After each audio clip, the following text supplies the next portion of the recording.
நண்பர்கள் அனைவருக்கும் வணக்கம். நம்ம சேனலில் Nifty, bank Nifty, fin Nifty, mid cap போன்றவைகளுக்கான சப்போர்ட் அண்ட் ரெசிஸ்டன்ஸும் இன்ட்ராடேல மார்க்கெட் எப்படிலாம் ட்ரேட் ஆகிறதுக்கான வாய்ப்புகள் இருக்குது அப்படிங்கிறதையும் நம்ம வீடியோவாக பதிவிட்டுக்கிட்டு இருக்கோம். நம்ம பதிவிடக்கூடிய தகவல்கள் நிறைய புதிய பிகினர்ஸ்க்கும் ஏற்கனவே ஷேர் மார்க்கெட்டில் ட்ரேட் பண்ணிகிட்டு இருக்கக்கூடிய நண்பர்களுக்கும் ரொம்ப உதவிகரமாக இருக்குது. நம்ம நேற்றைய தினம் வீடியோ போஸ்ட் பண்ணல.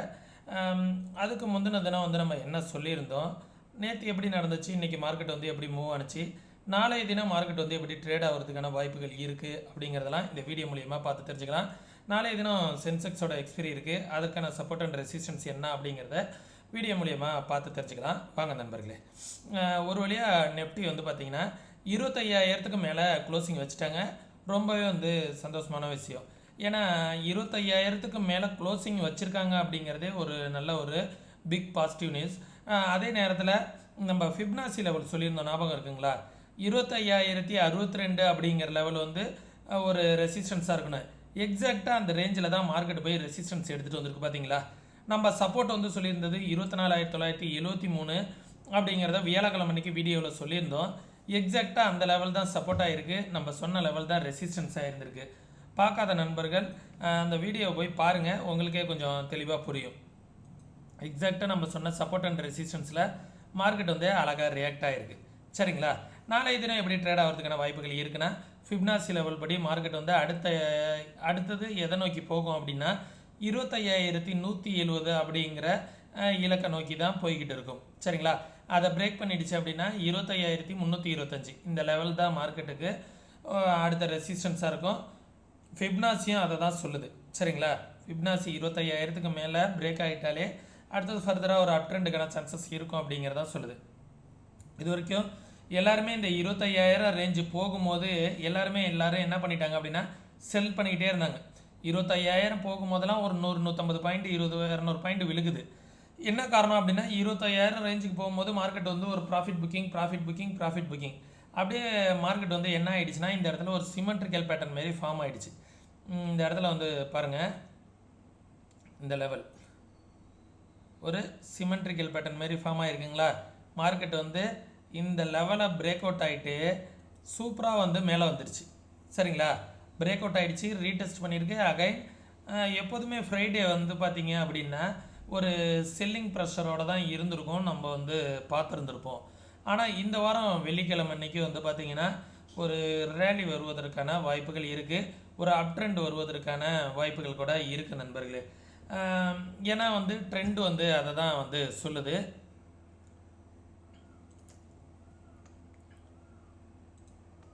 ஓகே, ட்ரெண்ட் அதை தான் சொல்லுது நண்பர்களே.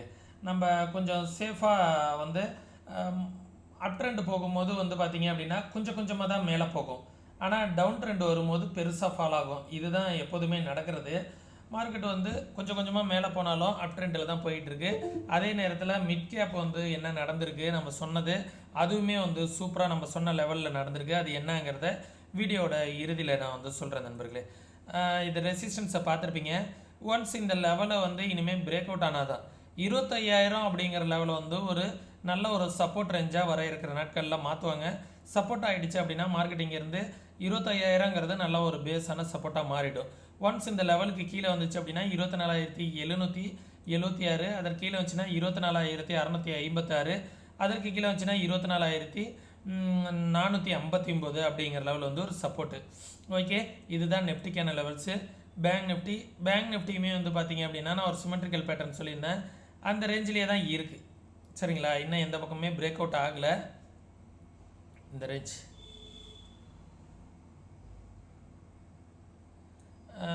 இப்போ என்ன பண்ணுது அப்படின்னா கீழே ஃபேக் பிரேக் அவுட் ஆகுற மாரி காமிச்சிருக்கு. இந்த ஃபேக் பிரேக் அவுட் கீழே கொஞ்சம் போயிட்டு திருப்பி அகைன் மேலே வருவதற்கான சான்சஸ் கூட இருக்கும் நண்பர்களே. சரிங்களா, இந்த ட்ரெண்டை எப்போ பேங்க் நிஃப்டி அப் ட்ரெண்டில் பிரேக் பண்ணதோ நல்லாவே ஒரு அப் ட்ரெண்டுக்கான சான்சஸ் இருக்கும். சரிங்களா, சப்போர்ட் பார்த்தீங்க அப்படின்னா இந்த லெவல் தான் அகைன் சப்போர்ட் ரேஞ்சு. இந்த ரேஞ்சு தான் சப்போர்ட்.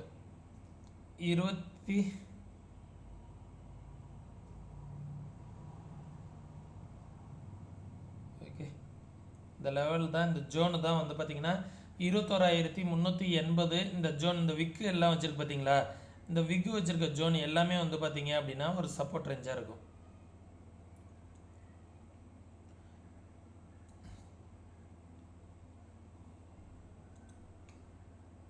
இங்கே வந்து ஒரு பாக்ஸ் பேட்டர்ன் வந்து ஃபார்ம் பண்ணுறேன். இது வந்து ஒரு சப்போர்ட் ஜோன். ஓகேங்களா, இது வந்து ஒரு நல்ல ஒரு சப்போர்ட் ஜோனாக இருந்துக்கிட்டு இருக்குது. பேங்க் நிஃப்டியை பொறுத்த வரைக்கும் 51,381 அப்படிங்கிறது ஒரு சப்போர்ட். அதற்கு கீழே வந்துச்சுன்னா 50,571 அப்படிங்கிறது சப்போர்ட். அதற்கு கீழே வந்துச்சுன்னா 49,700 அப்படிங்கிறது ஒரு சப்போர்ட். ரெசிஸ்டன்ஸ் வந்து பார்த்திங்கன்னா இந்த ட்ரெண்ட் லைன் வந்து ஒரு ரெசிஸ்டன்ஸ். அந்த ட்ரெண்ட் லைனுக்கு மேலே போணுச்சுன்னா 52,327ங்கிறது ரெசிஸ்டன்ஸ். அதற்கு மேலே போணுச்சுன்னா 52,557. அதற்கு மேலே போனால் 52,778. இது எல்லாத்தையுமே உங்களோட மொபைலில் ஸ்க்ரீன்ஷாட் எடுத்து வச்சுக்கோங்க. அப்படி இல்லைனா ஒரு பேப்பர் பேனா இருந்துச்சுன்னா எடுத்து எழுதி வச்சுக்கோங்க. அப்போ தான் வந்து இந்த லெவல்ஸ்லாம் வரும்போது அந்த ரெசிஸ்டன்ஸ் சப்போர்ட் அப்படிங்கிறது உங்களுக்கு தெரிய வரும். இந்த ரேஞ்சுக்குள்ளார பேங்க் நிஃப்டி வந்து ட்ரேட் ஆகிறதுக்கான வாய்ப்புகள் இருக்குது. ஓகே, தென் ஃபின் நிஃப்டியுமே வந்து பார்த்திங்க அப்படின்னா ஸ்ட்ராங் கன்சல்டேஷனில் தான் இருக்குது. ஃபின் நிஃப்டியுமே பாருங்கள், இந்த லெவலில் வந்து பார்த்திங்க அப்படின்னா தெரியும். பேங்க் நிஃப்டி போலவே சிமெட்ரிக்கல் பேட்டர்னை கீழே பிரேக் அவுட் மாரி காமிச்சிருக்கு. இந்த பிரேக் அவுட் கீழே மாரி காமிச்சிட்டு அகைன் இதுக்குள்ளாரே தான் வந்து நிற்கிது. எந்த லெவலில் மேலே பிரேக் அவுட் ஆகுதோ ஃபர்தராக ஒரு நல்ல ஒரு அப் ட்ரெண்டுக்கான சான்சஸ் இருக்கும். 23,641 அப்படிங்கிறது ஒரு ரெசிஸ்டன்ஸ். அதற்கு மேலே போணுச்சு அப்படின்னா 23,838. அதற்கு மேலே போனால் 23,923.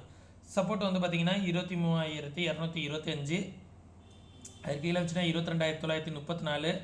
அதுக்கு கீழே வந்துச்சுன்னா 22,863 அப்படிங்கிற லெவல் வந்து ஒரு சப்போர்ட்டாக இருக்கும். இது ஃபின் நிஃப்டியை பொறுத்த வரைக்கும். மிட் கேப்பை வந்து பாருங்கள், நம்ம சொன்ன இந்த சேனல் பேட்டர்ன் இருக்குது பார்த்தீங்களா, இந்த சேனல் பேட்டர்ன் தெரியுதுங்களா? இதை நான் வந்து ஒரு சேனலாக நான் வந்து ரொம்ப நாளாக சொல்லிகிட்டு இருந்தேன். இந்த சேனல் பேட்டர்னில் எக்ஸாக்டாக மார்க்கெட் வந்து சப்போர்ட் எடுத்துருக்கு பாருங்கள். நம்ம சொன்ன லெவலில் நான் சொல்லியிருந்தேன் மார்க்கெட் வந்து பிரேக் அவுட் ஆகி மேலே போயிருக்கு, வந்து சப்போர்ட் எடுக்கிறதுக்காக வரும் அப்படிங்கிறது சொல்லியிருந்தேன். இந்த சப்போர்ட்டை எடுத்துகிட்டு மேலே போகிறதுக்கான சான்சஸ் இருக்குன்னு எக்ஸாக்டாக மிட் கேப் வந்து பார்த்திங்கன்னா நல்ல ஒரு சப்போர்ட் எடுத்துருக்கு. ஓகே, இந்த சப்போர்ட் வந்து என்ன ஆகும் அப்படின்னா இந்த இடத்துல இருந்து சப்போர்ட் எடுத்துகிட்டு நல்ல ஒரு ரிவர்சல் கேண்டில் கொடுத்துருக்கு. நாளைய தினம் மார்னிங்கே வந்து ஒரு ரிவர்சல் ஆணுச்சு அப்படின்னா ஃபர்தராக நல்ல ஒரு ட்ரெண்ட் வருவதற்கான வாய்ப்புகள் இருக்குது. மிட் கேப் பொறுத்த வரைக்கும் ஒரு அப் ட்ரெண்டுக்கான சான்சஸ் தான் இருக்குது. நிஃப்டியுமே அப் ட்ரெண்டு 25,000க்கு மேலே க்ளோசிங் வச்சுருக்கு. மிட் கேப்புமே வந்து ட்ரெண்டுக்கு மேலே க்ளோஸ் ஆகிருக்கு. இது நல்ல ஒரு பாசிட்டிவ் நியூஸ்.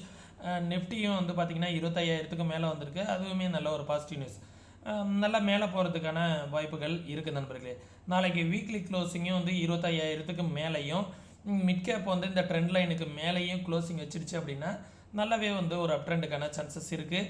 டவுன் ட்ரெண்ட் வந்து எப்போ வந்து நம்ம உறுதிப்படுத்திக்கலாம் அப்படின்னா இந்த இடத்துல மார்க்கெட் வந்து ஒரு 1 ஹவர் கேண்டில் வந்து சப்போர்ட் எடுத்துகிட்டு மேலே போயிருக்குல்ல, இந்த 1 ஹவர் கேண்டிலுக்கு கீழே ஒரு day candle close and cross ஆனிச்சு அப்படின்னா அகைன் ஒரு பேரிஷ்கான வாய்ப்புகள் இருக்குது. அப்படியே இருந்தாலும் ஒரு சின்ன கேப் ஃபில்லிங் இருக்குது. இந்த லெவலுக்கு கீழே வரும்போது தான் 12,700க்கு கீழே வரும்போது தான் ஃபர்தராக வந்து ஒரு டவுன் ட்ரெண்டுக்கான வாய்ப்பு இருக்கும் நண்பர்களே. பொதுவாக நிஃப்டியாக இருக்கட்டும் எல்லாமே வந்து இந்த ஒரு சில சப்போர்ட்ஸ் இருக்குது. அந்த சப்போர்ட்டு கீழே வந்தால் மட்டும்தான் டவுன் ட்ரெண்டு. ஓகே, இதை வந்து பார்த்துக்கோங்க. சென்செக்ஸ் வந்து என்ன ரேஞ்ச் அப்படிங்கிறத பார்த்துருவோம். சென்செக்ஸ் வந்து நல்லா ஜோனில் தான் நிற்கிது. நம்ம சொன்ன ப்ரீவியஸ் ஜோன் இதெல்லாம் வந்து நம்ம ஜோனாக கொடுத்துருக்கோம். நம்ம இப்போ நான் வந்து என்ன பண்ணுறேன் அப்படின்னா இந்த லெவல்ஸை ஃபிப்னாசி லெவல் ட்ரா பண்ணுறேன் ப்ரீவியஸ் ஸ்விங்கிலேருந்து. ஓகே, கரெக்டாக பாருங்களேன், ஃபிப்னாசி நான் ட்ரா பண்ணுறேன். ஃபிப்னாசியோட ரெசிஸ்டன்ஸ் தான் இன்றைக்கி மார்க்கெட் எடுத்துருக்கு பாருங்கள். 82,116 அப்படிங்கிற லெவலில் எக்ஸாக்டாக எடுத்துருக்கு பார்த்தீங்களா? இதுதான் நண்பர்களே நாளைக்கான ஃபஸ்ட்டு ரெசிஸ்டன்ஸ் ஜோன். இந்த லெவலை வந்து பிரேக் ஆகிடுச்சு அப்படின்னா நெக்ஸ்ட்டு ஜோன் வந்து இதுதான்.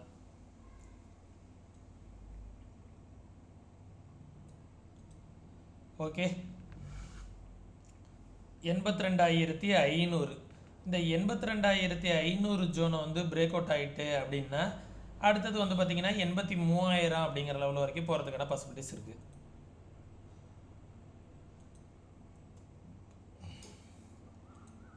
ஓகே, 83,000 அப்படிங்கிற லெவல் வரைக்கும் போகிறதுக்கான பாசிபிலிட்டிஸ் இருக்குது. நாளை இதை நான் பார்த்துக்கோங்க. நாளைக்கு ஓப்பன் ஆகும்போது இந்த லெவலுக்கு கீழே ஓப்பன் ஆகிடுச்சு, இந்த எல்லோ ஜோனுக்கு கீழே ஓப்பன் ஆகிடுச்சு அப்படின்னா இந்த இடத்துல உள்ள இந்த கேப் ஃபில்லிங்கை பண்ணிவிட்டு அகைன் மார்க்கெட் வந்து இப்படி ரீடெஸ்ட் பண்ணிவிட்டு இந்த லெவலை பிரேக் பண்ணிச்சு அப்படின்னா இந்த இடத்த சப்போர்ட் எடுத்துகிட்டு மேலே வரும். அகைன் இந்த எல்லோ ஜோனையும் பிரேக் பண்ணிச்சு அப்படின்னா இந்த இடத்த சப்போர்ட் எடுத்துகிட்டு அகைன் இந்த ஜோன் வரைக்கும் போகும். சப்போஸ் லோவுக்கு வந்துச்சு அப்படின்னா இந்த இடத்துல மார்க்கெட் ரெசிஸ்டன்ஸ் எடுத்துச்சு அப்படின்னா அகைன் இந்த லெவலை கட் பண்ணுச்சு அப்படின்னா இந்த ஜோன் வரைக்கும் போகிறதுக்கான வாய்ப்புகள் இருக்குது. ஓகே, இந்த ஜோன் எது அப்படின்னா 81,500ங்கிறது நாளைக்கு ஒரு நல்ல ஒரு சப்போர்ட்டாக இருக்கும். 81,500 பிரேக் பண்ணிட்டா 81,000 வரைக்கும் போகிறதுக்கான பாசிபிலிட்டிஸ் இருக்குது. இந்த 81,100 இந்த ஜோன் இருக்குது, 82,000 இருக்குது பார்த்தீங்களா. இந்த 82,000ங்கிறது ஸ்ட்ராங் ரெசிஸ்டன்ஸ். அதை பிரேக் பண்ணால் 82,500, அதுக்கப்புறம் மேலே பிரேக் பண்ணால் 83,000. இதுதான் வந்து மிட் சென்செக்ஸுக்கான லெவல்ஸு. ஓகேவா, இந்த வீடியோலாம் ரொம்ப யூஸ்ஃபுல்லாக இருக்கும்னு நினைக்கிறேன். யூஸ்ஃபுல்லாக இருந்துச்சுன்னா உங்களுடைய நண்பர்களுக்கு ஷேர் பண்ணுங்கள். நிறைய பேர் சப்ஸ்கிரைப் பண்ணாமல் நம்ம சேனலில் வந்து வாட்ச் பண்ணிக்கிட்டு இருக்கீங்க. மறக்காமல் சப்ஸ்கிரைப் பண்ணிங்க. நீங்களே இதே போல் மார்க்கெட்டை வந்து ப்ராப்பராக வந்து கற்றுக்கிட்டு ட்ரேட் பண்ணணும், யாரோட உதவி இல்லாமல் ட்ரேட் பண்ணணும் அப்படின்னு நினச்சிங்கன்னா நீங்களே வந்து ப்ராப்பராக மார்க்கெட்டை வந்து கற்றுக்கிட்டு நீங்களே ஓன் அனலைஸ் பண்ணுங்கள். அப்போ தான் மார்க்கெட்டை வந்து உங்களால் கண்டினியூஸாக ப்ராஃபிட் பண்ண முடியும். கற்றுக்கணுன்னு விருப்பம் இருக்கக்கூடிய நண்பர்கள் வாட்ஸ்அப்க்கான லிங்க் வந்து டிஸ்கிரிப்ஷனில் கொடுத்துருக்கேன். கற்றுக்கணுன்னு விருப்பம் இருக்கக்கூடிய நண்பர்கள் வாட்ஸ்அப்பில் வந்து டெக்ஸ்ட் பண்ணுங்கள், கால் பண்ண வேணாம். கோர்சஸ் சம்மந்தமான டீட்டெயில் ஏதாவது வேணும்னா கேட்டு தெரிஞ்சுக்கோங்க. அதே நேரத்தில் நம்ம சேனலுக்கு நீங்கள் ஏதாவது சப்போர்ட் பண்ணணும் அப்படின்னு நினச்சிங்கன்னா ஃப்ரீ டிமெண்ட் அக்கௌண்ட் ஓப்பன் பண்ணுறதுக்குன்னா லிங்க் வந்து டிஸ்கிரிப்ஷனில் கொடுத்துருக்கேன். முற்றிலும் ஃப்ரீ தான். தமிழ் கஸ்டமர் கேர் சப்போர்ட் இருக்குது. விருப்பம் இருக்கக்கூடிய நண்பர்கள் அக்கௌண்ட் வந்து ஓப்பன் பண்ணிக்கோங்க. ஸ்டாக்ஸ்லாம் ட்ரேட் பண்ணுறீங்க அப்படிங்கும்போது 3x 4x 5x வரைக்கும் மார்ஜின் ஃபெசிலிட்டிஸ்லாம் கிடைக்கும். விருப்பம் இருக்கக்கூடிய நண்பர்கள் அக்கௌண்ட் வந்து ஓப்பன் பண்ணிக்கோங்க. லோ ப்ரோக்கரேஜாக இருக்கும். சரிங்களா, மீண்டும் ஒரு சின்ன ஒரு விஷயத்தை ஷேர் பண்ணிக்கிறேன். ஆப்ஷன் ட்ரேட் பண்ணுற மாதிரி இருந்தால் ஒரு 3 மந்த் பேப்பர் ட்ரேட் பண்ணி பாருங்கள். கன்சிஸ்டண்ட்டாக உங்களால் ப்ராஃபிட் பண்ண முடிஞ்சால் மட்டும் உங்களோட ஃபினான்ஷியல் அட்வைசர்கிட்ட கன்சல்ட் பண்ணிவிட்டு நீங்கள் ரியல் ரேட்டுக்குள்ளார வாங்க. நீங்கள் வந்து ஃபஸ்ட்டு ப்ராக்டிஸ் பண்ணுங்கள். ப்ராக்டிஸ் பண்ணி பார்த்துட்டு உங்களால் கன்சிஸ்டண்ட்டாக வந்து ஆப்ஷனில் ப்ராஃபிட் பண்ண முடிஞ்சால் மட்டும் இன்வெஸ்ட்மெண்ட் பண்ணுங்கள். அதுவும் வந்து 1 lakh உங்கள்கிட்ட கேபிட்டல் இருக்குன்னா அதில் ஒரு 10% 10,000, 10 lakh இருந்துச்சுன்னா 1 lakh அந்தமாரி மட்டும் ஆப்ஷனில் வந்து ட்ரை பண்ணுங்கள். மற்றபடி இன்வெஸ்ட்மெண்ட்டில் ட்ரை பண்ணுங்கள். இது என்னோடய பர்சனல் அட்வைஸ். சரிங்களா, நம்ம சொல்லக்கூடியது அப்படியே நடக்கணும்னு அவசியம் கிடையாது. நீங்களும் வேணால் மார்க்கெட்டை வந்து அனலைஸ் பண்ணுங்கள். ஓகே, மீண்டும் இன்னொரு இது பண்ணுற பயனுள்ள வீடியோவில் சந்திக்க வரை தொடர்ந்து இணைந்திருங்கள். நன்றி, வணக்கம்.